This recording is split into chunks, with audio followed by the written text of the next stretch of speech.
had a deeper relationship with some trees in the junkyard than I had with friends at school. Today's guest is Janisse Ray, whose latest book, Wild Spectacle, Seeking Wonders in a World Beyond Humans, is one woman's intentional exploration of the wild world.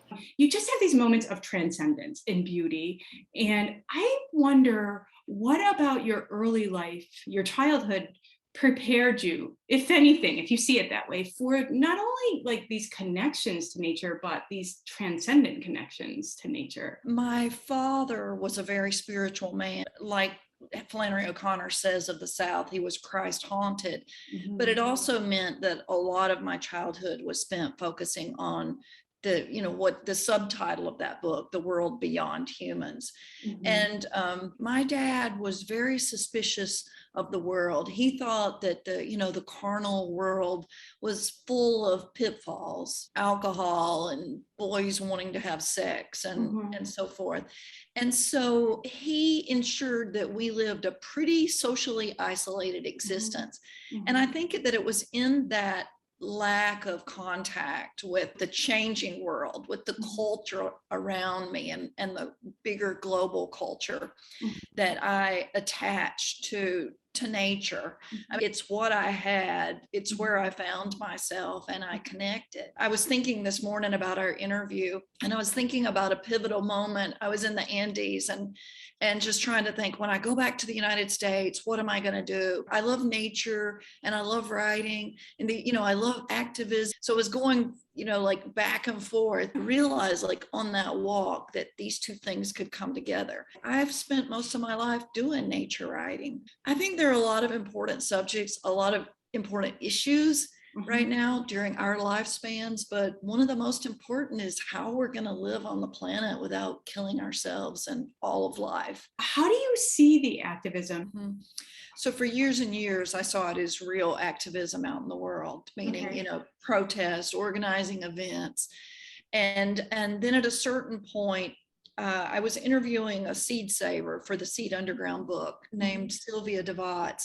And Sylvia said to me, the real action is in doing. She said, we're living amid so many broken systems, and the real activism was in living outside those systems. I've been arrested for climate change. I've, walked with signs. I've fasted for extended periods. I see it's helpful, but I just think there's another way. So for the past decade, I've been trying to create systems outside the broken systems that I can belong to. A system that is really troubling me right now is on social media, where people are very harsh with each other. There's a lot of verbal violence. Pull up Twitter. I mean, really, like yesterday, the first 3 tweets had the F word in them. I really just have to turn it off or close it, because that to me is a broken system. It's not a system of communication that is based on compromise and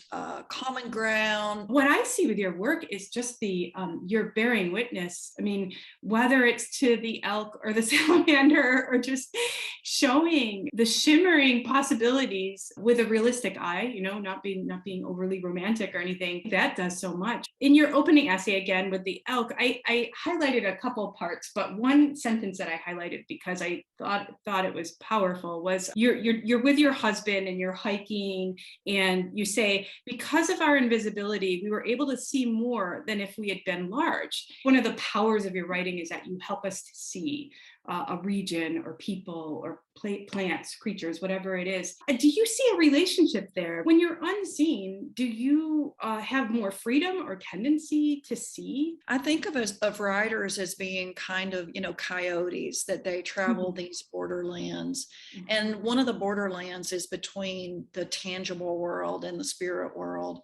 And another, of course, is the borderland between classes or between genders or, between races.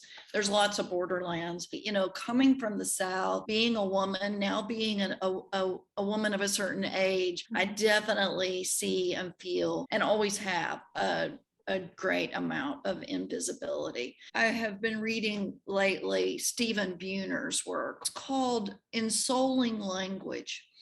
he says we have to, like we have to accept that there, as a writer, that there are walls, and we have to constantly be working to beat at those walls. When we see a crack, we have to be willing to quickly step through the crack. I think that a lot of my writing career has been that, like recognizing these walls and being willing to really just jump. It gets tiring though, I will tell you, that. Well, I know it on a much smaller scale. I mean, I know it in terms of whatever subject speaks to me and I'm going to go after. And if it's something the culture doesn't tend to value, then I get it. But you really are in a space in what you're writing about, like, yeah, our planet's in danger. So there's an added element to the work that you're doing that it's just all the more impressive that then it is beautiful, and not so often writing can become preachy, and I think that turns people off, and there's not an element of that in your work.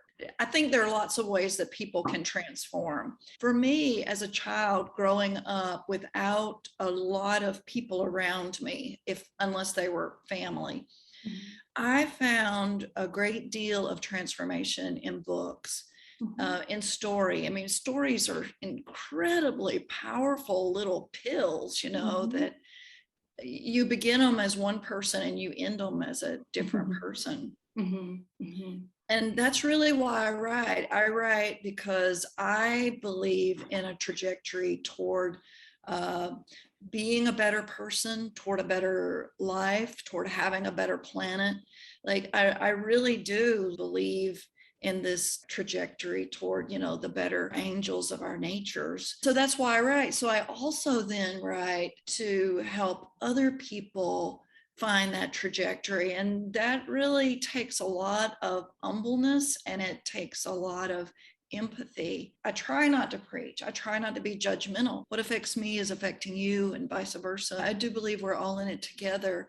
And I believe at all of our cores, we want to become better people. One of the powers of stories is that when you get in close to almost any life, you can see the better angels. I would love to hear you read just a bit from this collection. Out beyond houses and mailboxes, roads and bridges, a person can see a realm that exists alongside this world in which we humans live. I say again, another world flanks the constructed one. Often the view from ours is skewed as through fractal glass, limited by narrow apertures of scope and angle and crack, the view fleeting. We can't see it on demand. In the wild world, relationship is evolutionary, time is geologic, beauty is intelligent. There we find ourselves under a powerful spell.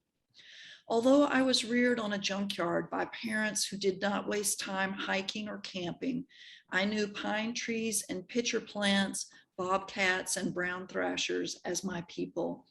I understood wild things as beings with intentions, foremost a searing desire to live pleasant, fulfilling lives. Once the storyteller Joseph Bruchac explained to me that there are people to whom animals are attracted, to whom animals listen. Later, I met such a person, an Abenaki man named Oness. He visited environmental studies classes at a university where I was in residence, and my colleagues described an odd thing that often occurred during Oness's visits. As he sat outside on a green or by a lake, talking to students about his ethos, an animal would ease up to listen.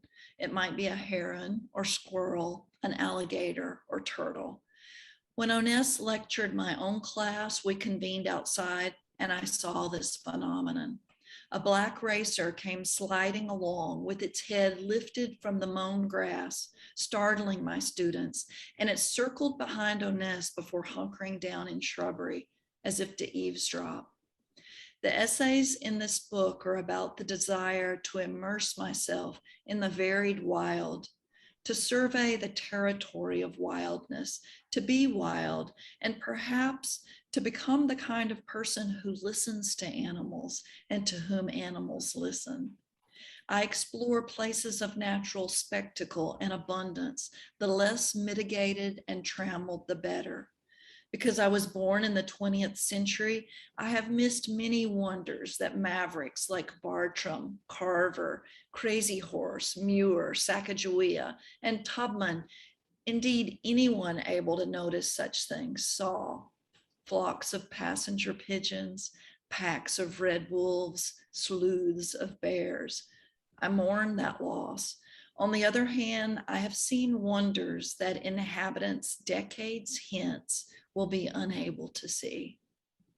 I have, in my luckiest moments, lived heart-pounding flashes of wild spectacle. Many of the essays in this book, collected from a long span of years, involve travel. I am a traveler, but as the climate destabilized, I increasingly could not justify it, another form of personal consumption. Over a decade ago, for the sake of the climate and life on Earth, I quit flying altogether and dramatically decreased my use of fossil fuels. I still travel, and the travel is more local, more interior, as well as more occasional. I am deeply grateful for the natural resources, especially the liquefied ancient plants compressed by the earth that, adapted to combustion engines, allowed me access to some of the wonders I've seen. This book is about a longing to experience our landscapes deeply and grandly as dwellers, as eaters, as seekers, as learners, and especially as passers through, because in the grandest scheme, we're all visitors, just visiting this planet. Death, the trackless wilderness to be explored. Here's what I found, what I saw, what I heard, what I thought, and what I learned when I sojourned in the wild. Gorgeous. So good. When you were reading that, I was thinking of some of the creatures and wild things that readers will encounter along with you. And I was wondering, like, does anything scare you? I am very careful if I'm swimming in water that's inhabited by crocodiles of any kind. Alligators in, the wildest places, like I live at the confluence of two beautiful southern Blackwater rivers, sedimentary rivers, the Altamaha and the Ohoopee. And there are alligators in both. There's an alligator just half a mile down the road in a farm pond. Those I'm not afraid of. I'm not going to go in swimming there, but I'm not afraid. I am afraid of grizzly bears. I do know how to watch for them and alert them of my presence, so I just take precautions. And then the thing, of course, that I'm most afraid of, which I try not to be always, is humans with malintent. I wonder if you have either a favorite writing prompt to offer viewers or a writing prompt that might specifically help people sort of tune into the world around them. I would send people to the connection between their history and the land. I would look for parts of nature that remind you of your father, of your mother, your grandmother. So that you can begin to make some connections between humans and nature. Yeah, that's great. Some people they're much more interested in people than places or nature, but of course you can't really separate the two. I know that we do, even if you just get a field guide for your region. I know it's a different level than what you're doing, but for people who just want to begin to sort of like name some local birds or name some local trees, maybe. My husband is a potter, but he did not make this one. He actually doesn't allow many people's pottery in the house, but this this is a potter of native grasses. Alan. Oh yeah, it's beautiful. He let that one into the house. Yep, that's right. And my dear friend Kimberly Coburn gave me this mug, it's just a fruit jar. Yeah. Put it in this leather thing like that, and there it is. She started an organization called Homestead Atlanta, which is a lot of makers and do-it-yourself things. That's cool. I know, isn't that beautiful? Yeah, I have a nuthatch. This is my husband's little sketch. He's reading the newspaper. Yeah. Boom, let's do it. Let's clink. There we go. Check out the links below to order a copy of Janisse's book and to learn more about her many other books and projects. While you're here, hit like or subscribe and click that bell so that you're notified of upcoming author interviews. I look forward to seeing you next time at the Memoir Café.